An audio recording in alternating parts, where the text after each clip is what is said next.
मंडी जिला प्रशासन द्वारा यूपीएससी आकांक्षियों के मार्गदर्शन और काउंसलिंग के लिए शुरू किए गए समर्थन कार्यक्रम के तहत बल्लभ राजकीय महाविद्यालय मंडी में दूसरा मार्गदर्शन और काउंसलिंग सत्र आयोजित किया गया। इस सत्र में आईएएस प्रोबेशनर शहजाद आलम और आईपीएस प्रोबेशनर इल्मा अफरोज ने युवाओं विद्यार्थियों को संघ लोक सेवा आयोग यूपीएससी सिविल सेवा परीक्षा की तैयारी को लेकर महत्वपूर्ण टिप्स दिए। उन्होंने विद्यार्थियों को विषय चयन, सिलेबस, तैयारी की रणनीति के अलावा उनसे अपने अनुभव साझा करते हुए उनका मनोबल बढ़ाया। उन्होंने युवाओं की परीक्षाओं से जुड़ी जिज्ञासाओं, शंकाओं का भी समाधान किया। आपका गोल वो होना चाहिए कि इस एग्जाम को क्लियर करने के लिए मुझे क्या करना है, ठीक है। तो मुझे मालूम नहीं कि इस जो हमारे साथ लोग बैठे हैं उसमें कितने लोग एग्जाम के कितने तरीके मतलब कितनी चीज़ें मालूम है एग्जाम के बारे में। तो मैं थोड़ा बेसिक बता के then I will move ahead कि आपको कौन सी बुक फॉलो करनी चाहिए, क्या प्रिपरेशन स्ट्रेटेजी होनी चाहिए या कैसे प्रिपरेशन करना है। तो सबसे पहले ये बता दें कि जो प्रीलिम्स एग्जाम एक होता है, प्रिलिमिनरी एग्जाम जिसको बोलते हैं, उस प्रिलिमिनरी एग्जाम में आपको 2 पेपर होता है। पहला पेपर जो होता है उसमें 100 नंबर का 100 क्वेश्चन होता है, 2 नंबर का 200 क्वेश्चन 200 मार्क्स का। एंड सिमिलरली दूसरा पेपर जो होता है वो भी 100 क्वेश्चंस होते हैं, 2 नंबर के 200 मार्क्स के। पहले पेपर में जो है आपको मोस्टली जनरल स्टडीज से रिलेटेड क्वेश्चन पूछा जाता है, जो आपके हिस्ट्री, ज्योग्राफी, इन सब चीज़ों से रिलेटेड क्वेश्चन पूछा जाता है, जिसमें एक क्वेश्चन एंड उसके एक सिंगल आंसर होंगे 4 ऑप्शन से।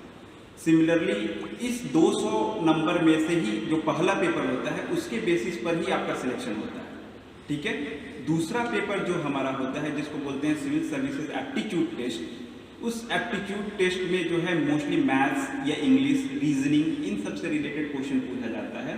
बट उसका जो मार्क्स होता है वो हमको एग्जाम क्लियर करने में उसको नहीं जोड़ा जाता है। उसमें जो दूसरा पेपर जो 200 मार्क्स का होता है उसमें सिर्फ आपको 66 नंबर लेके आना होता है, that is more than enough. And उसके लिए आप थोड़ा प्रैक्टिस, थोड़ा इंग्लिश, रीजनिंग एंड मैथ्स कर लिए। एंड वो 10th लेवल के एग्जाम का होता है तो उसके लिए ज़्यादा चिंता करने का ज़रूरत नहीं है।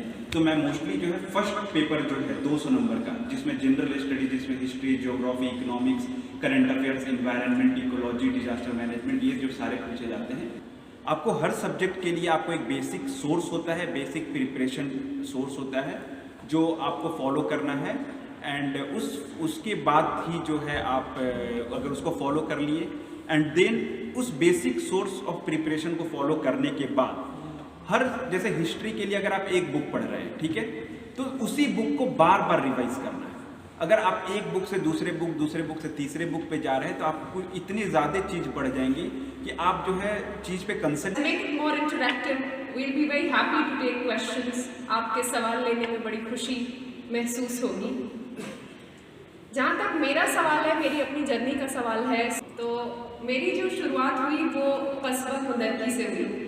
ये छोटी सी जगह है और पश्चिमी उत्तर प्रदेश के ज़िला मुरादाबाद में है।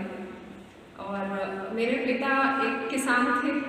जब छोटी सी थी तब मेरे पिता का देहांत हो गया था।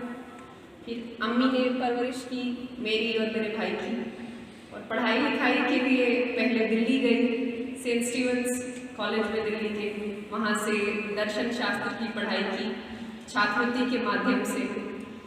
और दर्शन शास्त्र की पढ़ाई करने के पश्चात पेरिस चली गई आगे की पढ़ाई के लिए, छात्रवृत्ति मिली मुझे। फिर इंग्लैंड चली गई ऑक्सफोर्ड विश्वविद्यालय में पढ़ने के लिए। फिर कार्य अनुभव हासिल करने के लिए अमेरिका। तो मुझे अपनी ज़िंदगी में एक जिसे कहते हैं एक डाइकॉटमी नज़र आने लगी थी। 2 तरीके की ज़िंदगी थी, एक अमेरिका की और इंग्लैंड की ज़िंदगी थी, दूसरी कुंदरकी की ज़िंदगी थी जहाँ अम्मी, माय मदर, शी स्ट्रगल्ड और she was there, you know, right at the grassroots, struggling with all the issues that we have in rural India.